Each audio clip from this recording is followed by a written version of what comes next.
This is Money Moves on VSiN, the sports betting network. What's going on, everybody? Happy Wednesday as we welcome you into Money Moves, VSiN, the sports betting network. He's Jonathan Von Tobel. I'm Stormy Buonantony. Loaded 2 hours on deck here as we appreciate you hanging out with us as always. You had a fun night last night. Well, a handful of VSiN crew went to T-Mobile Arena to watch the NBA Cup. You actually were watching hockey last night. Yeah, so I have something to say, and look at me. I pride myself in anything I say in this mic. I would say to the face of any athlete, coach, or media member, any critique, any slight, Gil Alexander. I said it to you today, but I'm going to say it again. On Thanksgiving, I was nice enough to come in and work, and I brought our crew bagels. Now what are they going to expect? Because he brought them all tickets to the NBA Cup. And so when I bring in Mexican candy like I did yesterday for everybody else, means absolutely nothing from now on. Because Gil had to go and show me up. Yeah, thanks a lot, Gil. I feel like the cupcakes I bring on Super Bowl Sunday are meaningless now. So, yeah, it's a tough. We've got an uphill battle to climb. No wonder you hate Gil. You've told me this so often. Many times. That you can't stand the guy. I totally understand getting one up by this guy now. For the record, not true at all. And big fan of him, including me on the Megapod. So let's not go down that road. One gripe I do have of that group, though, I heard Kelly Bidlin say on a numbers game earlier today that T-Mobile Arena has average, just normal standard arena food. Yeah. Inaccurate. If you have not tried the meatballs with pesto and ricotta at T-Mobile Arena, you have not lived. Ooh. And you are underselling the goods that they have at that venue. They've got some sneaky good items. I'm just saying. Side note before we move on from this, Justin, if you could please go to Kelly's Twitter account. Can you pull the alleged selfie that Kelly tried to take today, unless it's already in the system? Great. Holy smokes, my man needs to learn how to take a selfie. Not a flattering angle. And also, before we move too far off of the food angle, someone made a frozen pizza last night. That someone was you. After the way you treated me for my frozen pizza debacle. You said, so just make a pizza. If I'm having a pizza at home with the kids, I'm just making one. Look what you did.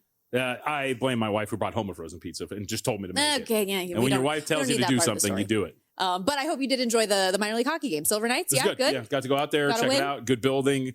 Got to watch some hockey. Kid got a little interested in the older one. So that was fun. And went down on the ice for pictures as well. So that was cool. That's fun. I'm glad they enjoyed it. And I mean, hockey, obviously, like with the youth, it's booming here in town. So maybe not going football, maybe he goes hockey as he grows up. So my son does play baseball already. Yep. And I told him because his best buddy does play hockey. And I said, hey, do you want to learn how to play hockey like JR as we're watching? And he goes, baseball's my sport. Oh, okay. Like, you got it, bud. That'll be easier for you to coach. Correct. So yes. There's that. Look at this. You see, there it is at the NBA Cup. It all matters because, the Knicks won yesterday. They covered -2.5 sports betting. He's the one taking the picture. Shouldn't he be the most prepared for when it's going to come? It's a very unflattering angle. Where's the smile? You're not smiling, Kelly. It's a good point. It looked like he was caught by surprise by his own picture. Big fan. Okay. We got lots to get to here on the program. Let's set the table with all the betting angles we've got upcoming with the rundown. It's time for the top headlines and topics of the day. This is the rundown. Excited for our two guests. Beginning in a half an hour, we'll have Kendall Valenzuela of Fantasy Life join us like she always does on a Wednesday, talk through some fantasy implications, playoffs, lots of injuries this week. So what might that mean for your playoff fantasy lineup? And Taylor McGregor of ESPN and ABC. She will be on the sideline for the Texas A&M Miami game in the first round. Excited to get her thoughts on that, as well as all of the games coming up this weekend. I mean, obviously the most interesting game, I think, narratively. I understand Oklahoma and Alabama. I think from a football standpoint is the most intriguing, but the narrative of the two teams that beat Notre Dame taking on each other, we're still alive for Miami national championship. It's funny, and we'll have to ask her about this.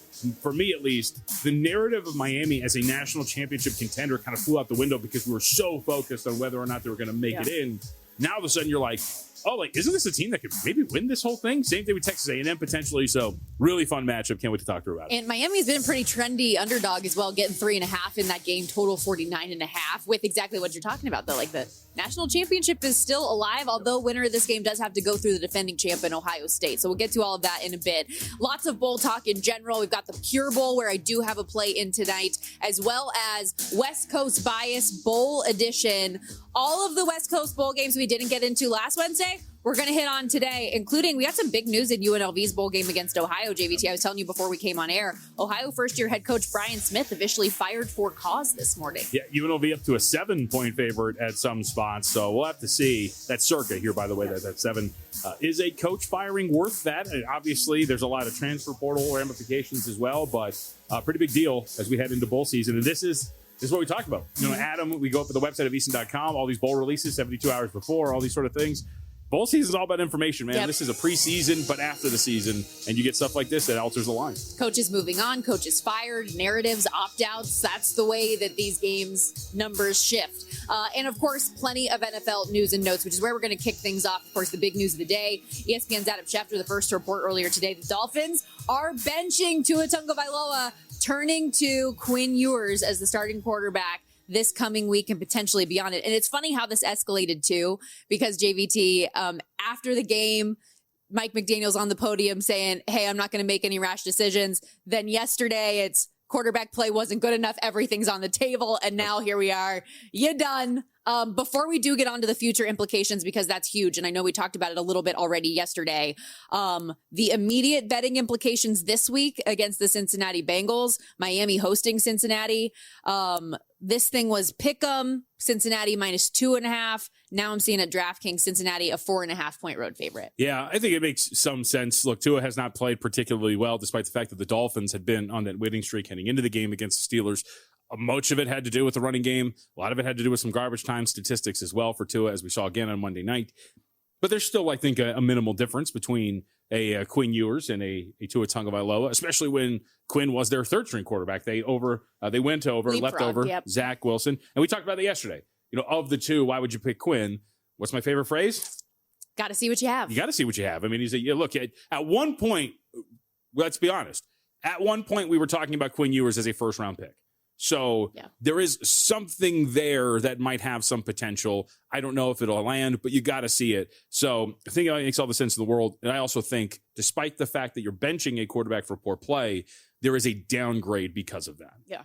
Crazy to think just last summer, July 2024, Tua signs the 4-year, $212.5 million extension. He's got $54 million guaranteed for next year already. If they do release him, it would cost $99 million in dead money. For context, we remember Denver did it with Russell Wilson. That was an $80 million salary cap hit. So this is even more than what that was. Yeah. And I will say, though, for Denver, it's worked out. They're in a position, they're in the playoffs. If the playoffs started right now, 1 seed in the AFC. But this feels like a very different situation. Oh, of course. I mean, well, you also had to get a quarterback, and who knows if Bo Nick's big picture is actually it, but they drafted a quarterback that's good enough to get them to this point right now. So you got to find that angle too. Mm-hmm. So it's a good point. I didn't think about the Russell Wilson comp, but either way, man, if you were so willing to move on like this, why in the world would you give him that kind of a contract? It's just wild to me, because it's not like this is, look, he's gotten worse. And year to year, if you look at Tua's production, it has been steadily heading in one direction. At the same time, I mean, I'm not the only one that could look at that and figure that out. I would figure that the team would be able to look at that and see that. But either way, you got yourself in a position. So now future-wise, I mean, what do you do with him? Do you cut him? Do you try to find somebody who would trade you for him? It is somewhat NBA-esque, and for a while, we had these big albatross contracts. We had John Wall. We had Bradley Beal. What are you going to do with these things? You just swap them for each other, which would put you in the context of a Kyler Murray to a Tagovailoa trade potentially. But these big contracts, man, they kill you. You can see all that, as you pointed out. Well, and I mean, that's a great example with both of those guys, right? Who got these massive deals despite all of the questions about them. It's just because they were the next in line. And does that mean inevitably they have to become the highest paid or in that certain bracket, depending on your level, just because they're the next guy in line? So Doug Kazarian, a friend of the show, has this. We've gotten into arguments at local watering holes about it all the time. And he's on the side of that, which is why? Why would you do it when a guy reaches a point where you have to pay him? Just go find another one. But as I always argue with Doug, that phrase, go find another one, is doing a lot of work because it's hard to find the other one. As evidenced by the fact that freaking Phillip Rivers is playing in the National Football League right now. There's also a lot of bad quarterback play around the league. I mean, Bryce Young is obviously a starting quarterback in this league. Would he be a starting quarterback many other teams around the league right now? I don't know. Like, there are a lot of these guys that you have these questions about, but you bring up the Kyler Murray of it all. I initially, when Daniel Jones went down, I was like, so, I mean, could it be Kyler Murray time? Could it be Tua time in Indy now? Maybe. I mean, who knows? I would think the only way that happens is that they release him, because the Colts are not taking on that contract. Because I put in there the Colts, the Steelers, like just some of these teams that fancy themselves contenders that were just a piece away. And for those of you who are screaming right now, well, they wouldn't see that with Tua. Trust me. I think we made the joke a couple of weeks ago, whatever it was. These are like bad relationships where every coach looks at the opposite, the partner, and goes, I can fix them. Yeah. They come with me and I can make them into a livable partner. And every coach thinks that they can fix every troubled quarterback. We see it all the time. I would not be shocked. I think I put this in the rundown. There's a prop offshore. Will Tua Tagovailoa start in the first game of the season next year? Doesn't matter with who. It's just, will he start game one? Yes, plus 120. No, minus 160. I wouldn't be shocked if he's a starter somewhere. And in that same frame of mind, say what you want about Mike McDaniel and his lack of charisma on the podium and potentially as a leader in general, but coming out of what he inherited with Tua, who was like a broken, unconfident guy. He did fix him for a time. Is there at least some level of, I don't want to use the word excitement, but positivity with Mike McDaniel of what he could do with a different quarterback? I personally think, I know a lot of people thought Mike McDaniel saved his job with this run they were on. I think Mike McDaniel's on a 3-game trial, and it's what can you do with Quinn, and if you can do something good, we'll bring you back. Well, a reminder right now, it is the best time of year for bettors, and if you haven't checked out Boomer Sportsbook, now's the time, bringing you all the action in football, hockey, basketball, and more. Use our code VSIN250 when you sign up for a Boomer's mobile account. They're going to match your first deposit up to $250 in bonus bet. Learn more at betwithboomer.com. Must be 21. Terms and conditions apply. Please bet responsibly. More money moves coming up after this.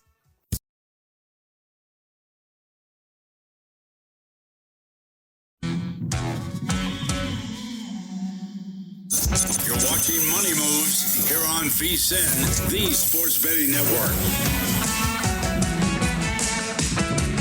Before the line moves, the Sharp Plays is already there. They don't just follow the market, they help shape it. Listen, you're not going to outsmart billion-dollar sportsbooks or full-time sharps on your own, but with Sharp Plays, you don't have to. Powered by advanced AI, connected to proven insider sources, and active across the NFL, NBA, MLB, as well as college hoops and more, Sharp Plays is delivering the edge serious bettors rely on: free daily reports, real-time alerts, market-moving insights, all straight to your inbox or X feed. And they've been backing it up with documented results, public logs, and transparent receipts since 2011. SharpPlays.com, trusted by the pros, monitored by the book. Stay ahead of the line. Visit SharpPlays.com.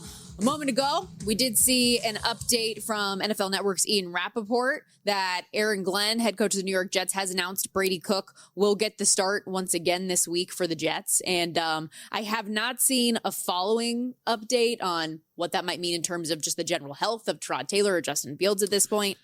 Got to assume it's not great considering that Brady Cook threw 3 picks and completed about 66% of his passes, but only 5.3 yards per attempt. And in the 2 games that we have seen him, 1 touchdown, 5 total picks. So it hasn't been great in general. I mean, at least the ball's not hitting the ground at a high rate. Has more, what didn't I give you a stat on Sunday that was ridiculous? It was like Brady Cook in the first half had more passing yards than I think Justin Fields had in 5 games at some point. Yeah, I think it was something like that. Yeah, some just ridiculous stat that you shouldn't have for a quarterback, and that's why I think we've seen all of those comments throughout the course of the years. Like, can he throw a forward pass? Right. So at least that was a little better. Sure. I mean, beauty is in the eye of the beholder, I think is what they say. So I thought beauty was in the eye of the beer holder. That's Dang very funny. It. But in terms of this week, they are in New Orleans taking on the Saints. And we talked about it earlier. It's always a little bit weird seeing the Saints as a 4.5-point favorite, considering just the way that this whole season has gone. But they have been playing much better as of late. Well, you'd be even weirder than, I guess, to see that they are a 5.5-point favorite. Superbook in the last 2 minutes, I would assume, coinciding with the news that Brady Cook is the starter, has bumped that number up to 5.5. Was that not kind of the expectation? At least in my mind, I thought that. You know, I find that I don't think about the Jets that often. It's a fair. So I don't know what I really did. You do seem to think about Tyler Shuck pretty often, though. You like him. I did, yes. We talked about it on Pod of the Futures. We brought it up yesterday. Shucky has an opportunity here as we head down the stretch to build a, I don't know, late push. What's a horse racing term? Closer? Is he a closer? Sure. He could be a closer here and maybe win Rookie of the Year. Offensive Rookie of the Year. Hasn't that number come down? I'm not going to say just because you talked about it. I see 50. Oh, wait, no. Yeah, 25-1 still at DraftKings right now. Now, it has come down in the grand scheme of things. He was obviously triple digits to win this thing just a few weeks ago. So maybe that's what you're thinking of. I don't know. I just didn't want to make sure that I didn't give you credit for making the number. No, I actually hate when people do that. It's like, we're talking about it. Here it is. It's moving. That said, I do want to give you some credit because you were on the Knicks yesterday, -2.5. That ends up coming home. Last I checked. I got a tweet yesterday. It was like, nice pick against the Knicks. I was like, I think I picked. Yeah, pretty sure I had the Knicks, which you did. And they were, maybe, did he tweet you that when they were down double digits with 2 minutes to go in the third quarter? Maybe that's when the tweet came. That's a good point. Yeah. Oh, come on. You blew your load early. Come on, buddy. You can't do that. Yeah. You can't do that. I wonder why you didn't tweet me back after I responded. Even trailed by 5 entering the fourth quarter. But obviously, they rally. They outscore San Antonio 35-19 in the fourth. Wembanyama, for as much as we've been kind of like hyping up having him back, he actually really struggled in the second game back. Game worse, -18 on the court in 25 minutes off the bench. Still limited minutes for him, obviously, as well. Yeah, and then afterwards, I don't know if you saw, like in the postgame presser, he made a mention that he had lost somebody close to him. I think reports have now indicated that it was his grandmother. He only took like one question after that and left, so he was pretty distracted by it. So maybe that's part of the reason why.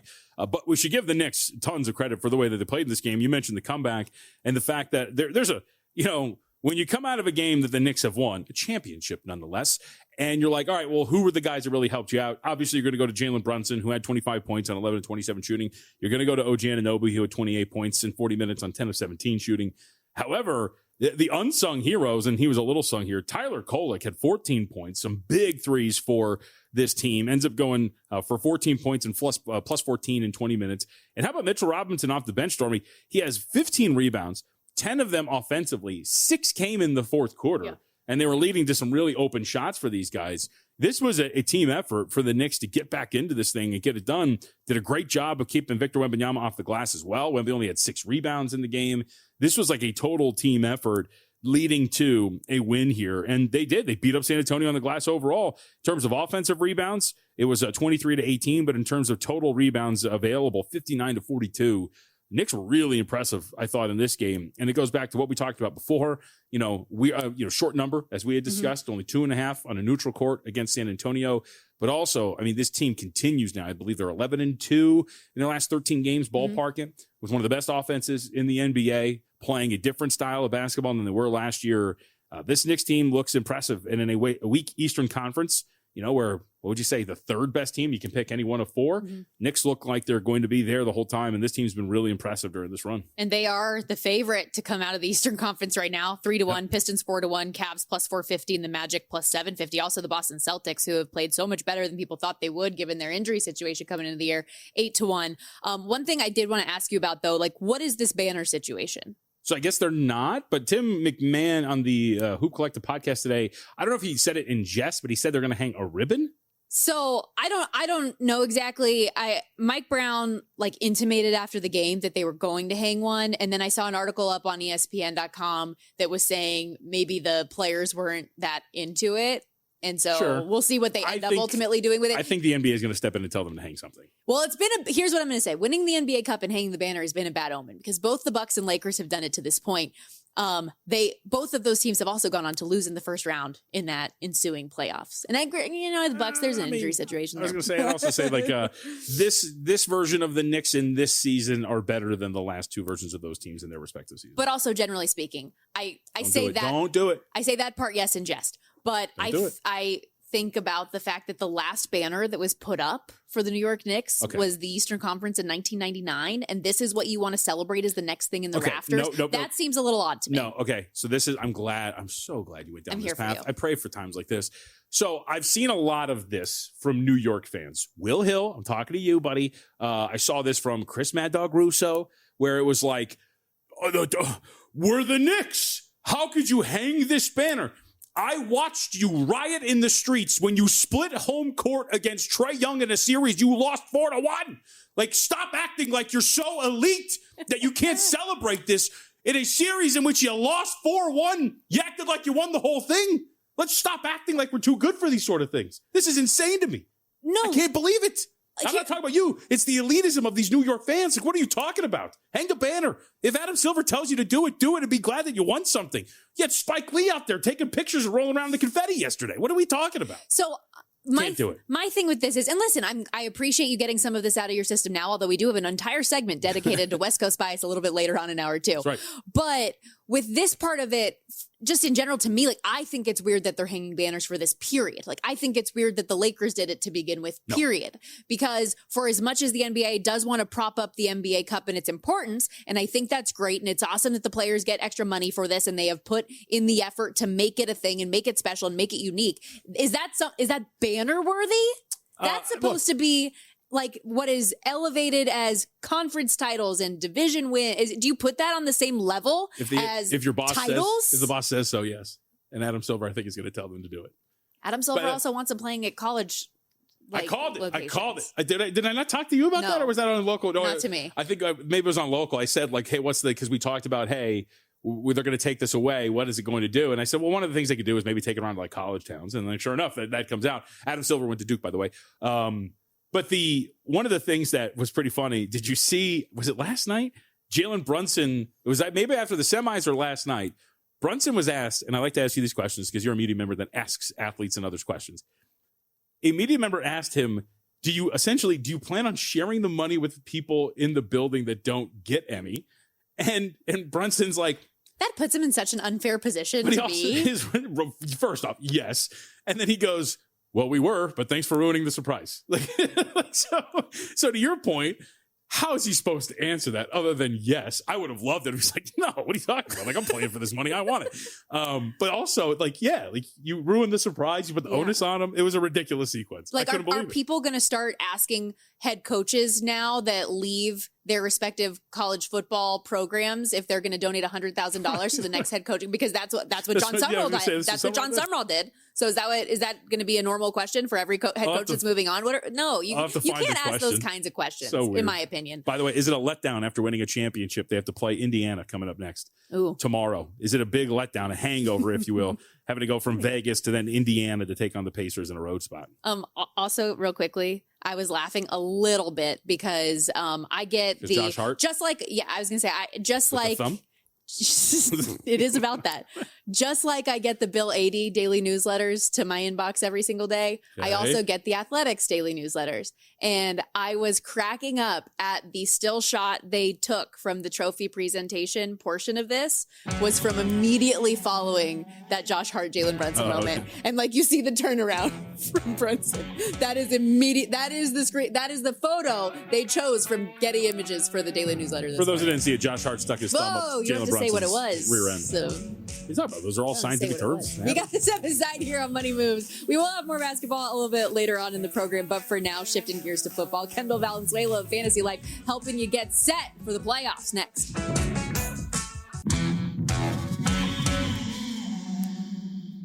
You're watching Money Moves here on VSiN, the Sports Betting Network.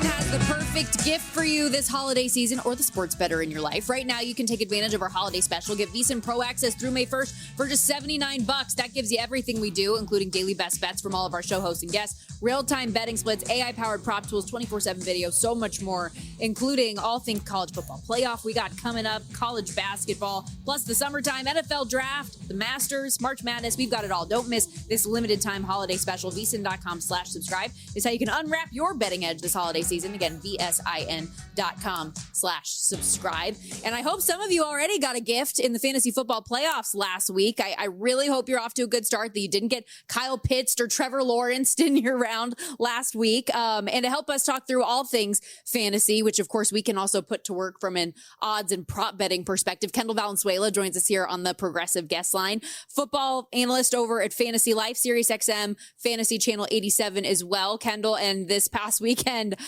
featured a little more chaos than usual, I think, especially with some of these season-ending injuries and the like. How did you unpack this past week? Yeah, I thought it was a pretty good week, right? We had great matchups. We had high scoring affairs in fantasy football, but you kind of just alluded to it. You had some injuries, like Micah Parsons going down was awful. Patrick Mahomes going down, already having a successful surgery on Monday, and getting that done quickly. Like that was pretty bad. And the Chiefs are now out of it. So we've got a lot of teams with not a lot to play for. So it's kind of a question of how they're going to look going forward. But hopefully everyone was either playing Kyle Pitts or didn't have to face him, like you said. Yeah. So let's talk about these quarterback changes. We'll go take them one by one. For the Miami Dolphins, we get the news today. Tua Tagovailoa is benched. Yep. It'll be Quinn Ewers. So how do we handle Miami? I know we've talked about general downgrades when guys like Phillip Rivers step in, but Ewers has a big arm, maybe some upside. What do you think?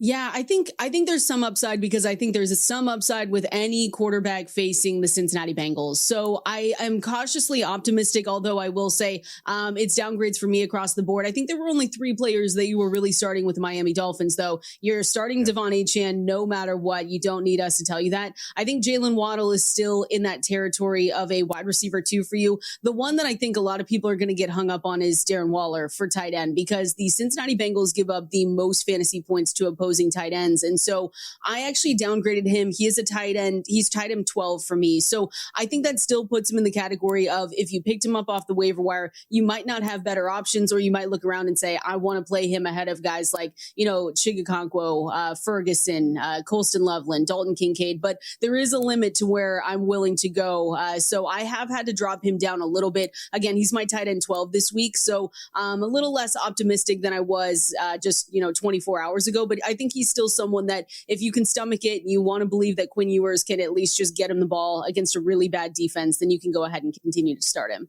How about for Kansas City? Because you did mention it, obviously the biggest injury of the week at this most important position, Patrick Mahomes with the torn ACL. Gardner Minshew stepping in against the Tennessee Titans, who are bottom 5 overall defense. How does that affect the way you look at some of the other skill positions around him? Yeah, and we have to be careful. We got news just an hour ago, maybe, that Rashee Rice is in the concussion protocol.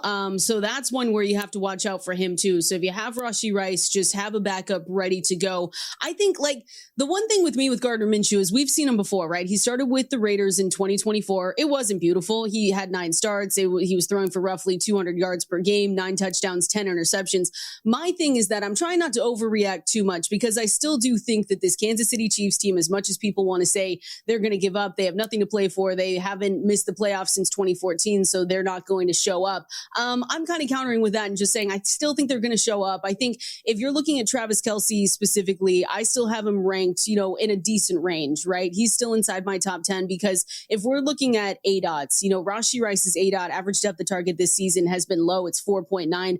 Travis Kelce's sitting at 7.1. So I think if we're expecting just little dump off passes, it's probably going to be to Travis Kelce and Rashee Rice if he's able to play. So I do downgrade this team a little bit. Isaiah Pacheco, I hope no one has to start. Kareem Hunt as well. But I'm still holding out hope that Travis Kelce can just get you enough, right? 12 fantasy points. We'll take that every single day when we're talking about the tight end position. And hopefully Rashee Rice is able to go. Streamers, you have to go to a different quarterback here. So I've been looking at, Tyler Shuck, JJ McCarthy, maybe even a Bryce Young if you can stomach it. But yeah, that's a brutal blow for anyone managing Patrick Mahomes right now.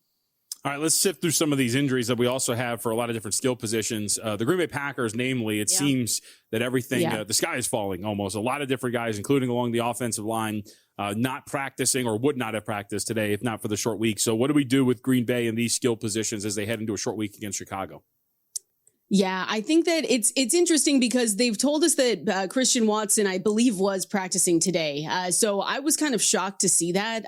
So if Christian Watson's able to go out there, even though he re-injured, I should say, the shoulder, the 6th drive of the game, if he's able to go out there and they believe that he can do that, I guess I'm going to have to put my trust in him because he's just been so good since returning from his injury. If there was any other player, if he's out, that I'm comfortable in starting, it's probably Jaden Reed, right? You might look at Romeo Doubs and say he's out there most of the time, but the targets are sitting right at Jaden Reed. So 85% of the routes for Romeo Doubs, 65 for Jaden Reed. Both had 13% target share, but I just like Jaden Reed a little bit more here. Don't get roped into the Matthew Golden stuff. Maybe Matthew Golden could be the hero we didn't know we needed, but I'm not willing in the semifinals to put Matthew Golden out there. Jaden Reed's probably the only one that I'm comfortable with across the board for any of these receivers. If Christian Watson's out there, I'm just someone that errs on the side of believe if the player is able to go and the coaches say he's good to go, that I'm going to believe him. So I would start him if he says that he's capable of going out there.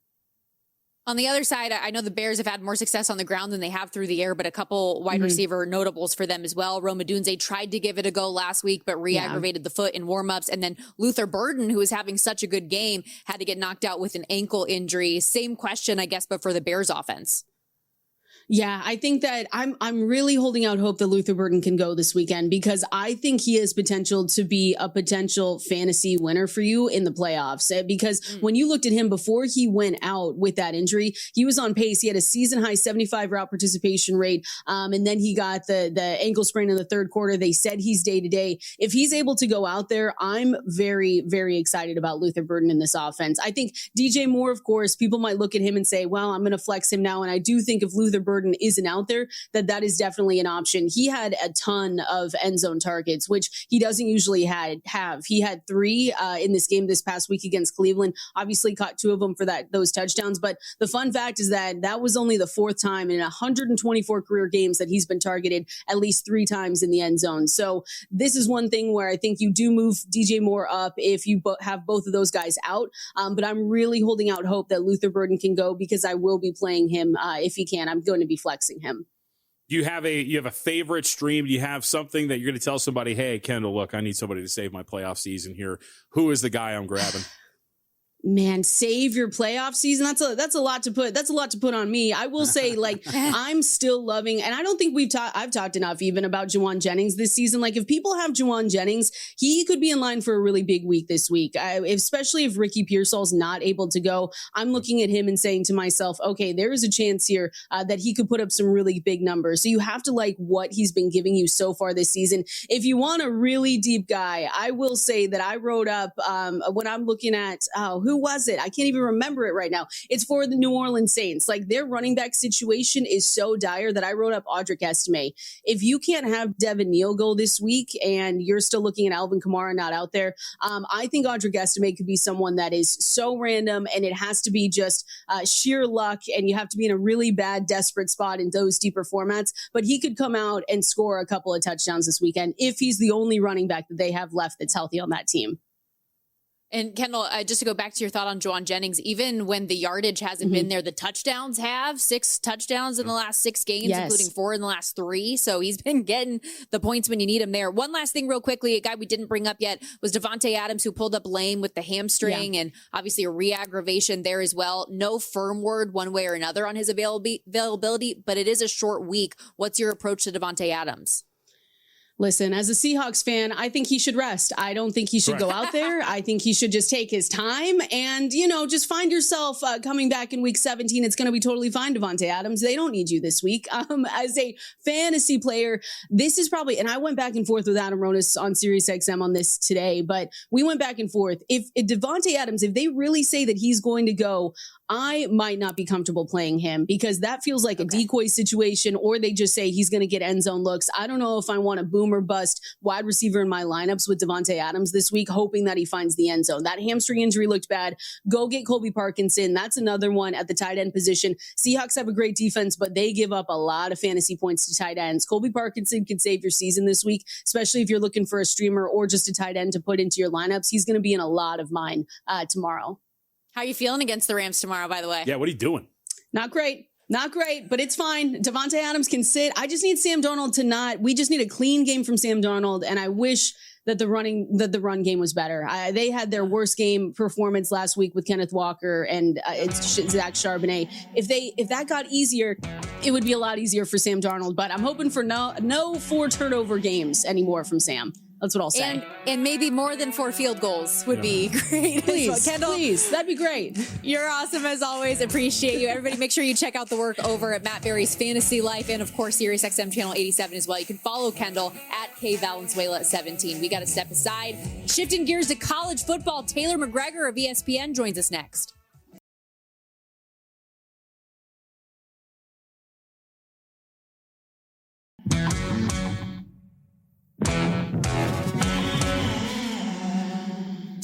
You're watching Money Moves here on VSiN, the Sports Betting Network. Wednesday practices getting started or wrapping up, depending on what time zone you're in the National Football League. We have a couple of names to note here for a couple of teams. Panthers wide receiver Tedero McMillan and Ike Ekwonu did not practice today for the Panthers as they had to do a big game this weekend against Tampa Bay Buccaneers. And we have a big name returning. It was just one game, but I feel like the Raiders are willing to say, let's get Geno Smith back out there. He will return to practice today, according to Adam Hill of the Las Vegas Review-Journal. What a time to be alive. Back here on Money Moves, VSiN, the Sports Betting Network, Stormy Buonantony, Jonathan Von Tobel with you. Shifting gears, though, from the NFL to college football as the CFP first round gets underway this weekend. And even though Alabama-Oklahoma is the shortest spread, I think Texas A&M Miami might be the best game. And we are very fortunate to have Taylor McGregor join us here on the Progressive Guest Line. She's going to be on the sideline for this one for ABC and ESPN coming up this weekend. Local time, 11 a.m. kickoff, noon Eastern. Perfect weather, low 70s and sunny. So I always feel good for the sideline reporter in that case. Taylor, welcome in. We appreciate you joining us. And I want to start with the home field out there at Texas A&M. I know you have done many a game out there in College Station. How impactful really is that for a Miami team that's only had 4 road games this year, and they're going to be 100,000 strong in the stadium? Yeah, it's about as good of an atmosphere as there is in college football. And I talked to Carson Beck today and, of course, asked him about that. And he downplayed it, of course, a guy who spent a lot of time in the SEC. So he brought up trips to Alabama, Tennessee, saying he's used to it. And I found it interesting. I asked him how many times this season the teams had to use their silent cadence. And he said they used it one time against Florida State. And he goes, he really didn't even need it. He was like, my clap is loud enough. And so they're going in there hoping that the clap will work. So I kind of thought that was interesting. Maybe they don't really know how loud it could get, because I feel like out of games that I've done, it's about as loud of atmosphere as I've ever been a part of. And honestly, Taylor, that's kind of a pet peeve of mine, at least throughout the course of this season, the amount of offenses that have continued to use the clap when it has not worked in loud environments. And I've done a lot of games at Texas A&M too. It gets really, really loud, JVT. All right, well, Taylor, I was telling Stormy this just a couple minutes ago. We were talking about this. Miami, narratively, we've been talking so much about should they be in the playoffs. They beat Notre Dame, the head-to-head, that I think that we have forgotten that at one point this looked like a tried-and-true national championship contender. So when you evaluate the Hurricanes, I think anything starts along the offensive line. How do you think this looks, this offensive line taking on a front like Mike Elko's got with this Aggies team? Yeah, I think offensive line and defensive line is obviously where you have to start with Miami, and you expected that when Mario Cristobal took over this program, that they would be really good in the trenches, and they have been. I mean, they're top 10 in the country on the O-line and D-line, so I think that's going to be a really important matchup, not only to protect Carson Beck, because you kind of mentioned the ups and downs of Miami's season. I did the game where they lost to Louisville, and that was about as bad as Carson Beck has played all year, and one of the keys to the victory for Louisville was being able to pressure Carson Beck. So Texas A&M has the ability to do that. So how much can Akeem Mesidor or CC Maui Noah, I should say, on the offensive line impacts the pass rush? Because I think that's a huge, huge key to this game. To continue on Carson Beck, and you mentioned that game, I feel like one of the big issues for Miami's offense in both of their losses this year is just turning over the football. And Carson Beck combined for 6 interceptions in those 2 games against Louisville and SMU. He's had just 1 interception since that overtime loss to SMU, 11 touchdowns, 1 pick throughout the last 4 games. It feels like he's really hit his stride down the stretch. What's your feeling on how he's coming into this game, especially after the conversation earlier today? Yeah, he was joking with us on the phone that he felt like the clicking moment for him was in that SMU game, actually. And he was like, it must have been the air in Texas, so that could be potentially good news for me, considering the game is in Texas this weekend. But let's go back to a year ago at this time. Carson Beck got hurt in the SEC championship game. He was about to get surgery on that throwing elbow, and he didn't even know what his future would look like. Eventually rehabbed, got back for the beginning of the year, but he told us on the call today, look, I was never, ever going to publicly say I wasn't 100%.